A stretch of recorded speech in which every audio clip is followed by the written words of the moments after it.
it when you wear PVC. You really get me down upon my knees. I really love the way you tease me when you wear PVC. I love it when you wear faux fur. It really makes me want to purr. I want to touch you here and purr. Caress the part of your faux fur. I love it when you wear pleather. It gives me so much pleasure to find your secret hidden treasure when you peel off your pelt of leather. I love it when you wear fake snake and see those moves reptilian you make. It really makes me shiver and shake, so sinuous in fake snake. I love it when you wear those shiny vinyl boots and put your heels in my boots, especially when you wear your polyester pinstripe suit. Oh, let me lick your vinyl boots. Oh baby, please, please me. Enslave and torture me. For you I'll even eat tofu. And that horrid tempeh too. My vegan dominatrix, oh baby, you're the only one for me. Sometimes love is not always a game. You said to me, you wear your toughness like a suit of armour to hide your tender and vulnerable feelings. Take it off. I want to see you as you really are. So here I stand before you, raw, peeled skin, like a newly malted soft-shell crab, ready for you to batter me, fry me, and eat me, like a newly ripened melon, ready for the harvest. So you can slice me, dice me, peel me, juice me, squeeze me, pulp me, spitting out all the chewy pips and sinewy bits you can't digest. You want to see me as I really am? I don't think so. Sometimes love is just a game. This is a poem about desire. I ain't dead yet and I still feel the fire. It's a blessing, it's a curse, knowing you makes it worse. Things change, things can be strange. Dance with a stranger and what you get is danger. Danger, danger, stranger danger. I know you like the same things as me, but I don't know how you feel about slam poetry, so you text me and we talk about phones. Phones and age, phones and change. The years go by, nothing is the same. String, wind-up, Bakelite, VoIP, Skype, wireless, satellite. Now I own a piece of the galaxy. Space age, space junk. Bosex, sexting, sexting. Is it art? Is it smart? Does anyone give a fart? 2 AM and the messages still flying. I know what you want, and I know what I want. I want danger, not with a stranger. I know what I want, and what I want is phones, art, sex, and you. You know what you want too. You want me to give up my beautiful life, stop being a wife and get into strife, tempting me down to the depths of the ocean where the mermaids sing and you never hear a phone ring. I hear those mermaids singing each to each, while you float gently just out of reach. Are your trousers rolled? Let them unfold. I will unfurl my seaweed hair beneath the sea, as in space. No one will hear us scream. Are you worth it? Are we worth it? What I know is worth it is phones, art, sex, and you. Oh, yeah.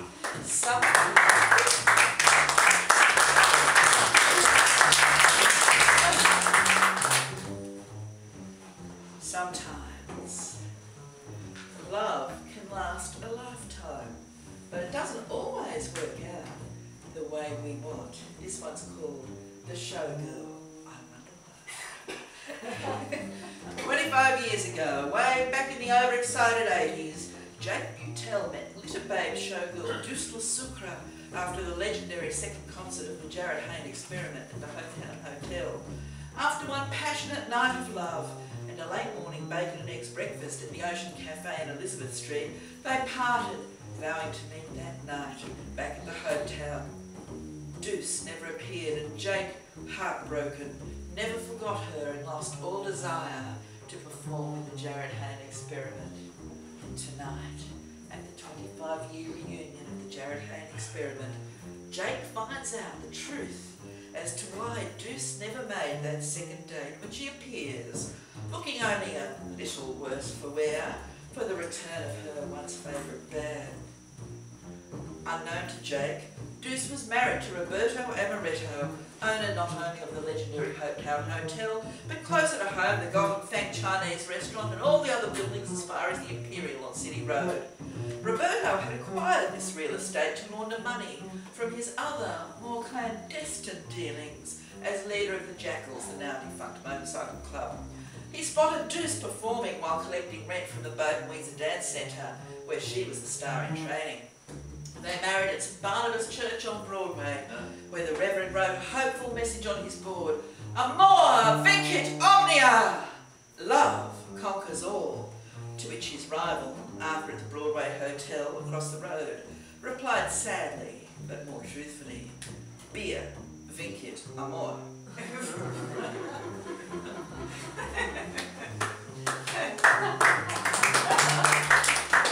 Deuce hoped for Broadway lights, but Roberto could only offer her the local lights of Broadway, then a downhill boulevard of broken dreams. Burke Street, the location of the Hopetown Hotel, was little better and certainly had even less parking.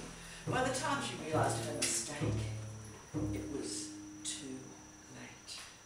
And the prophetic words of Arthur at the Broadway came to haunt her as she dreamt of Central Park in New York while pulling schooners behind the bar at the Hopetown in between shows.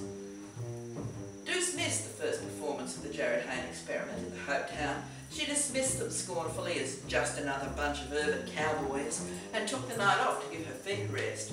When the boys from JAG came to the Hopetown a second time, Roberto told Deuce to be the warm-up act. Hot with fury, she kicked up her heels, kicked off her gear, and then settled down behind the bar to sneer at those upstarts. The rest of that evening you already know.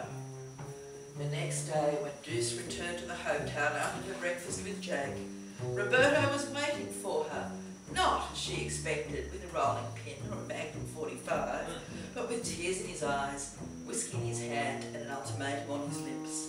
If she left him for Jake, he would ensure that the Jared Hayne experiment would be aborted, by which he meant Jake would be run through the meat grinder at the Long Pork Small Goods Factory, another Jackal's business venture, and sold as mild Hungarian salami to the unsuspecting.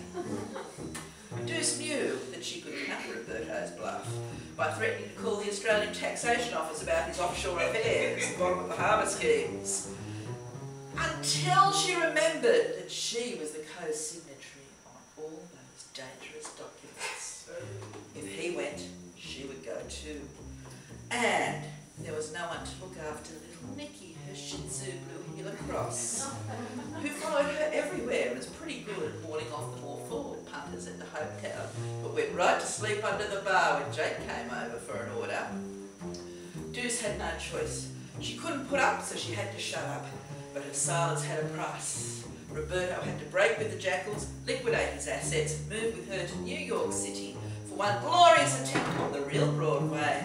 If only Deuce had realised that Times Square is on Broadway too. Roberto was killed by falling debris while walking past the Twin Towers on 9/11 and was acclaimed a hero.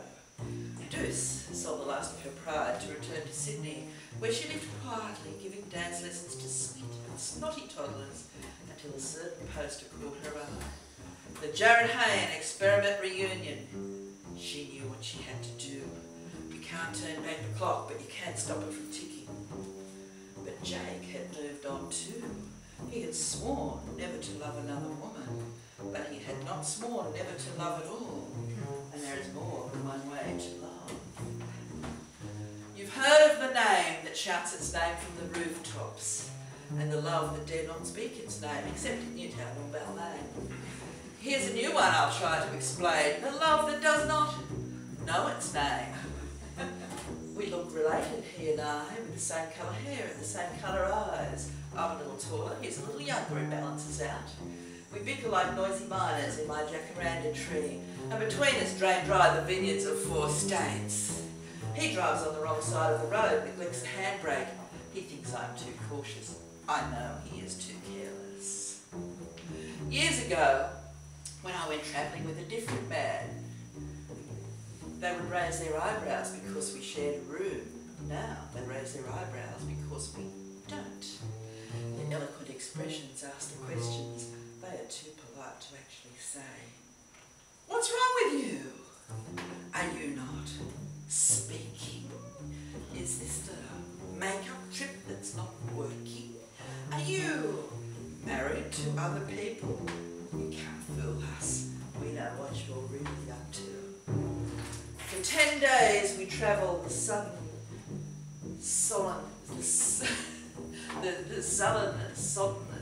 forests and endless southern coasts of Australia. Look, there's a koala. Do we really have to see all 3 caves? Having no other company but each other's, we are never bored.